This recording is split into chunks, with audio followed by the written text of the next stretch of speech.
och vi alla älskade dem. Och fråga vilken technoproducent som helst om varifrån han har hämtat sin inspiration. Och du får nästan alltid svaret Kraftwerk. Ja, en av frontfigurerna, den tidigare nämnde Karl Bartos, var i Sverige för ett par veckor sedan. Och ZTV Nytts Johan Tesseus passade på att fråga honom hur det egentligen är att vara syntgud.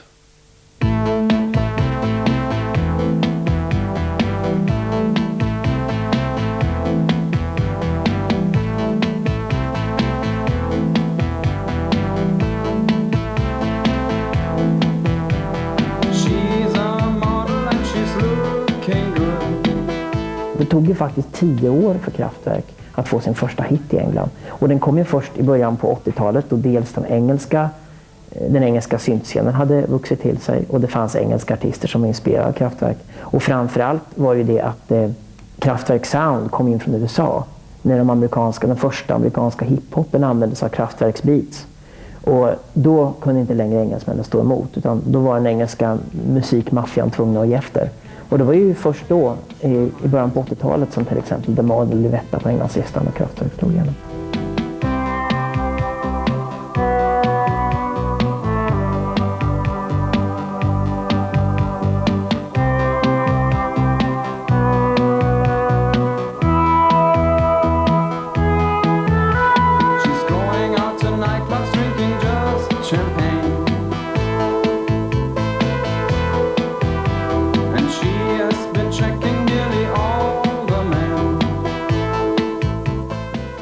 We were really aware of what was going on before us and we observed it very closely, but we wanted to make a difference to the Anglo-American sound. And at that time we wouldn't want to use a guitar because it was overused then and in a bad manner. Like all you've heard on the radio was Hotel California, which is a good song.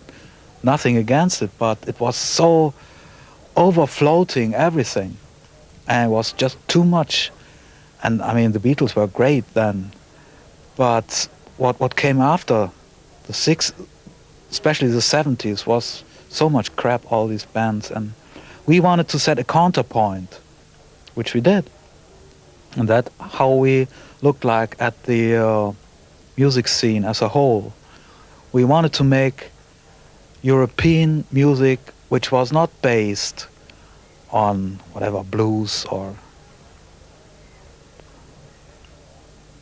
We wanted to use black rhythms combined with European melodies and a little arty thoughts. So.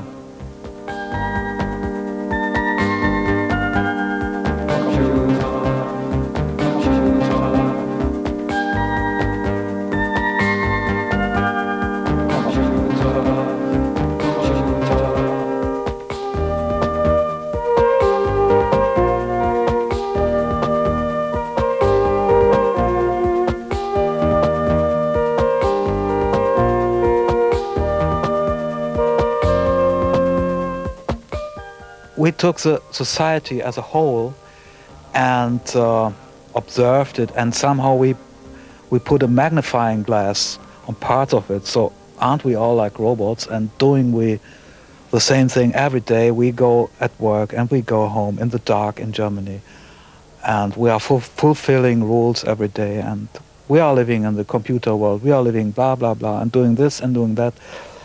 Yes, some theoretical thoughts. Om man tittar på omslagen då ser man att det är otroligt mycket retro i egentligen. Det första man ser är Kraftwerk 70-tal tänker man. Men egentligen så är det helt andra helt andra aspekter i de här omslagen. Det här är ju redan 20-talet faktiskt.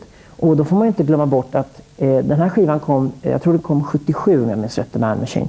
Och vad hände 77? Jo, då hade precis Cabaret kommit, filmen Cabaret, som var en amerikansk film. Och där 20-talet gick igen. Och Den store Gatsby var en enormt stor film på den här tiden också.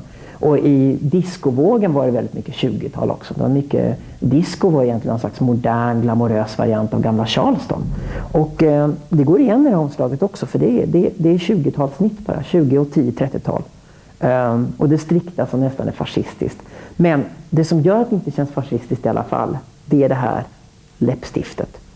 Och läppstiftet har också Kraftwerk snott. Det har de tagit från glamrocken. Det är Mark Bolan, Gary Glitter och David Bowie som går igenom det här läppstiftet. Så det var ingenting som Kraftwerk hittade på själva. Men de satte in det i en bild där man aldrig hade sett det tidigare. Det var nytt. Sen blev det här omslaget epokgörande. Det här är det första riktiga New Wave-omslaget. Blondie hade aldrig sett ut som de gjorde om inte Kraftwerk hade funnits innan. Och det är kontrasten mellan den visuella retron och så den musikaliskt nya. För de använde bara nya instrument i sin musik. Och plockade bara in nya ljud. Och det är kontrasten med de här två sakerna som gjorde det så spännande. We are the robots. We are the robots. We are the robots. We are the robots.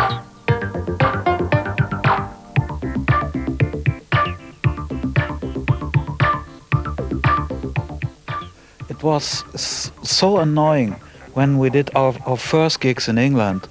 They put us on the centerfold of NME and put a picture of us and put it on top of the Reichsparteitag in Nuremberg, and this is the final solution of music. And that was so annoying. The last thing we wanted to spread, we didn't want to spread the word of so-called idiot German ideology. That was really annoying and frustrating. And it took us so many years to put it away, the final solution of music. And so, I mean, it was really so annoying to be a German artist traveling around the world and everybody say Heil Hitler and all that shit, and make me really feel so sorry that I'm being a German. I mean, I'm over it now, but... You met a lot of prejudice during tours and so on? Yeah, in the beginning, when I was really young, and I was 20, in my early 20s, when I came first to New York, the first thing I said, somebody said to me I wanted to buy a paper, or he said Heil Hitler, and who am I? What am I supposed to do? But I mean, now it's getting better and better, but it was way back. Boing. Boing. Boing. Boing. Boing. Boing. Boing. Boing. Boing. Jump.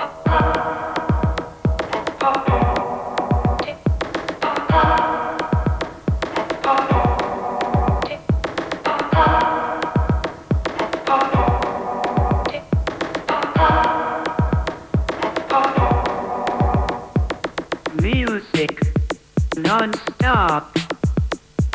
Music non-stop.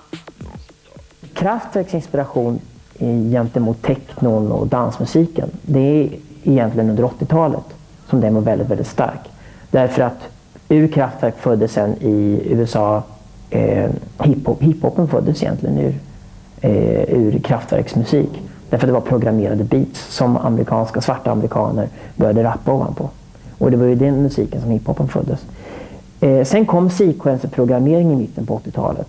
Och då kunde man programmera betydligt mer avancerade grejer än Kraftwerk hade gjort. Och det egentligen är väl så att när vi når fram till Electric Café, som egentligen tycker jag är Kraftwerks mest kompletta platta. Om man bara ska ha en enda Kraftwerk-platta är det faktiskt den här man ska ha.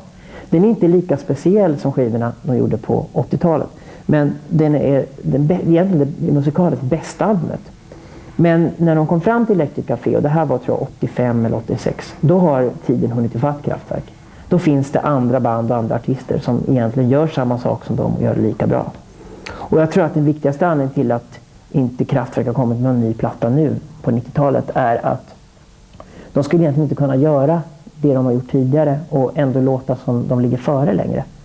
Därför att med breakbeats så har egentligen det programmerade soundet spelat ut sin roll.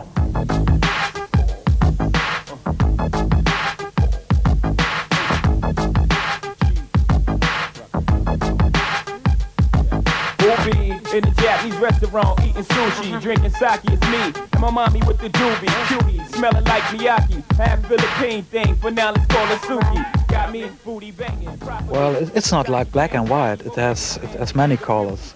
One thing is, somehow it's flattering if black people are using a white rhythm, so-called white rhythm, whatever it is, and somehow it's annoying because you have to take care about it. Nobody can print your article if you write it for free. What would you say? You would be angry. At least you would knock on the door and say, "Hello, here, it's my article." There's a Swedish band called Teddy Bears who had made a rock and roll version of The Robots. Have you heard it? No. How does it sound like? Cool. Guitars? Yeah. I like to hear it.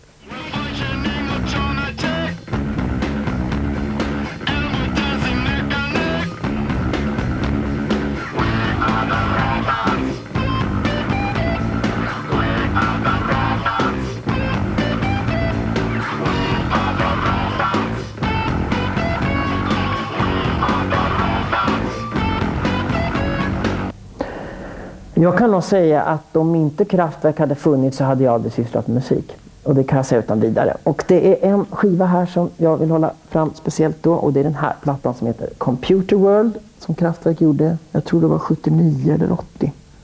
Men den kom ungefär mitt i, så att säga. Mitt i Kraftwerks karriär. Och de använde bara såna här leksakssyntar, Casio-syntar och sånt när de gjorde den här plattan. Och när jag hörde den plattan och förstod hur de hade gjort den, då gick jag ut och köpte min första synt. Det var första gången jag förstod att jag också kunde vara musiker. För att när jag hörde vad de hade gjort så insåg jag att det skulle jag kunna göra också.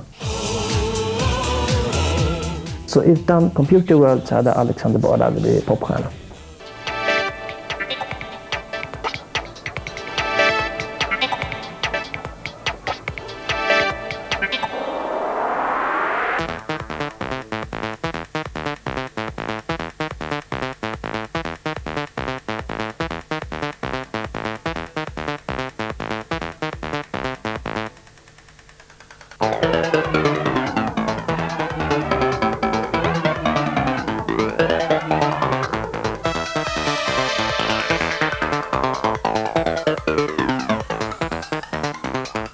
What we did was just to add a little bit of pop music to it.